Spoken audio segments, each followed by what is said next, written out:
it's rooted in like trauma, like just fear. It bothers me so much. Like for example, Commetier coffee. They sent me some for free. It's so good, but it's $1.50 per cup. And compare that to like your bean coffee. I'm like, oh, $1.50. Sometimes I don't even drink the whole thing. And so like I've been really struggling with like, is that worth it? Is this worth it?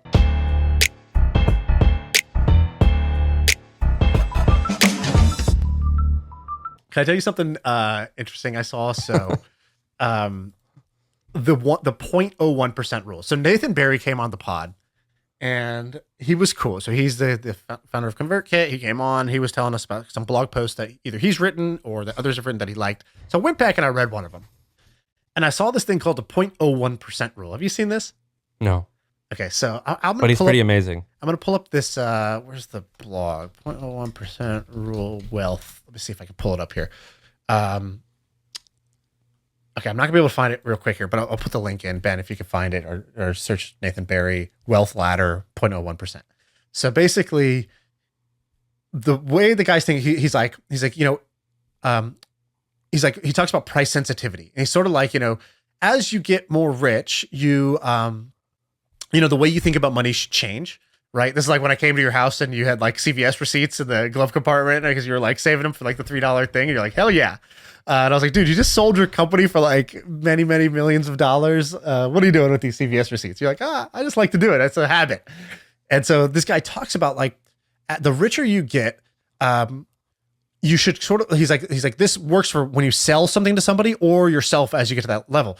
Basically below 0.01% of your net worth. So that's, you take your net worth and you multiply by 0.000 whatever, you know, 1. So it's like 0.01% of your net worth. So let's say you're worth let's do 100 million. So 100 million, what is it times what? Use 5 billion, right? Use a little bit more of an approachable number here. So so that would be $500 for, if you have $5 million in net worth. $500 is the threshold below which you don't really feel it. You don't really care or feel it. You become a little bit price insensitive below that point. So that might be like, you know, opting for the nicer hotel, or like you just really don't give a shit. You can just ball out at a restaurant. You really don't care. And so he draws this little curve, and he's like, at the first level of wealth, it's like he calls it like level 0, level 1 of wealth, where it's like, you know, your 0.01 is like $100 or less than $100 at that point. Well, $1 million.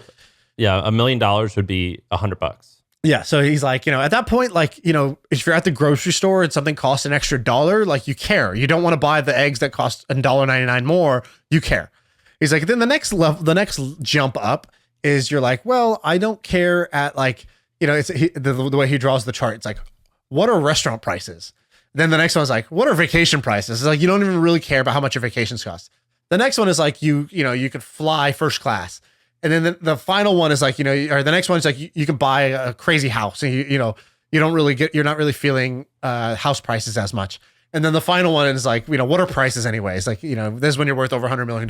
Like at that point, most things don't cost anything to you, and you're pretty insensitive to the cost of it. So I'm just sort of summarizing the idea. The exact, you know, you can quibble about what you should or shouldn't care about, but I thought it was kind of this interesting number. And the reason I bring it up is very few people that I know are like properly price sensitive. So there's a lot of people I know, like my dad, who no matter how wealthy they've got, like these sort of like the trauma of not having money is so deeply ingrained in his body that, like, you know, Starbucks, he's like pissed off when they charge, even if he buys the coffee, like he's angry at the price. He's like, oh my God, $4.99. Like I could make this for so much less. And they're like, sir, you're welcome to do that. And he's like, oh, like what's going on? And, you know, he's anchored to prices from like the 80s when, like, you know, that's why like he thought movie tickets should cost X. And also, you know, it just like hurts him to spend more than some amount, regardless of what's in his bank account. And so he's kind of on one side of the spectrum, too cheap. And then there's the other side of the spectrum, which is where I am, where it's like, dude, you should really kind of like pay attention to this. You're kind of spending like pretty crazy, and you know, completely price insensitive is on the other side. And then there's like whatever the sweet spot is. And then school, they don't really teach you how to like gauge that, or what those kind of like what even should be a good number for this? What should I spend on things? So you don't get nervous? Like I freak out a little because as an entrepreneur, like some years I just like knock it out the park and make so much money. Other years I make nothing.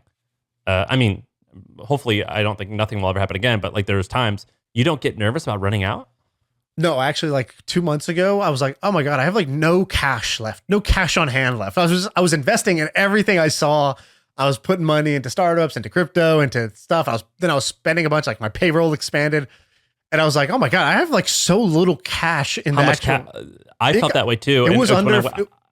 I had 60 grand in cash and I was like, I feel low. Yeah, I think it was like 38,000 was in my like whatever Wells Fargo checking account. And I was like, where'd all the money go? This was like, and I was like, oh yeah, I guess. And I looked at the like outgoing thing, and it was like, it's not that my spending had gone up. I was really just investing a lot of money.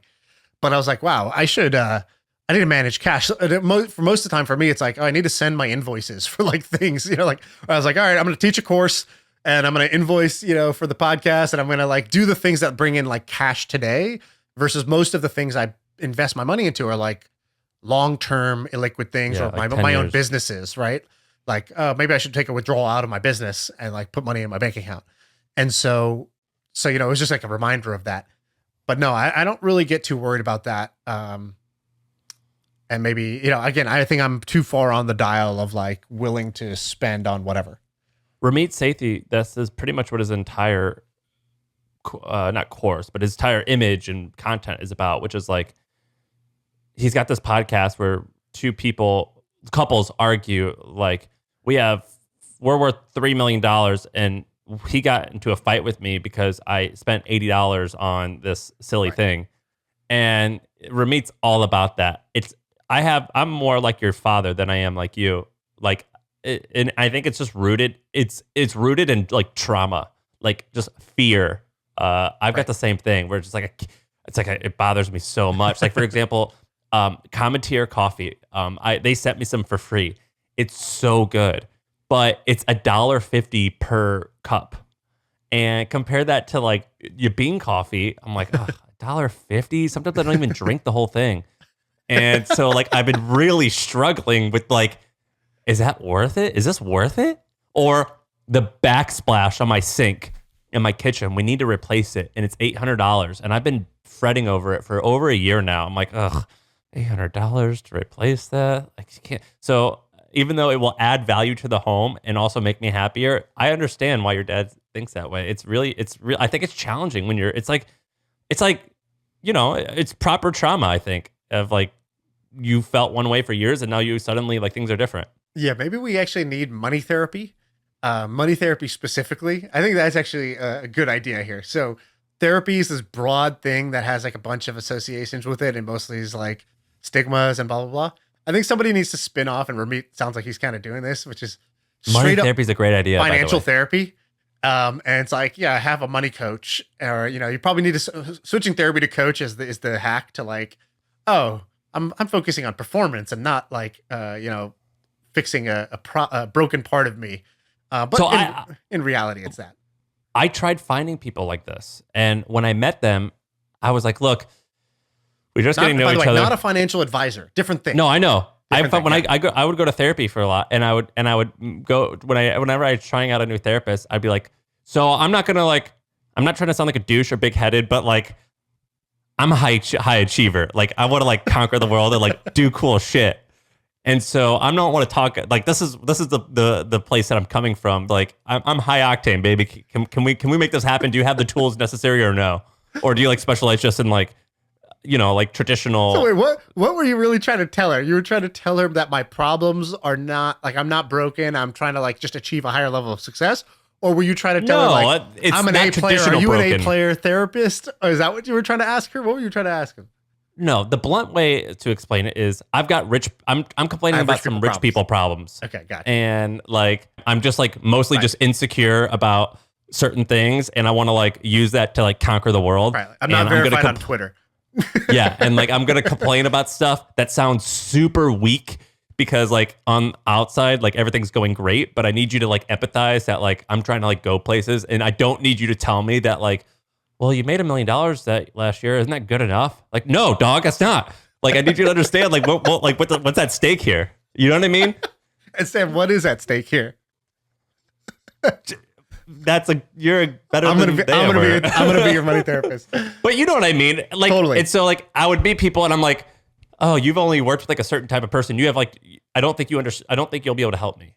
Yeah, exactly. I know what you mean. It's the reason Tony Robbins gets paid $1 million plus per client, because it's like his clients are Serena Williams and Ray Dalio and or whoever. And he's Paul like Tudor crazy Jones or whoever. rich. Yeah, and he himself is successful, and his other clients are, objectively very successful. But everybody, can improve the the little voice in their head.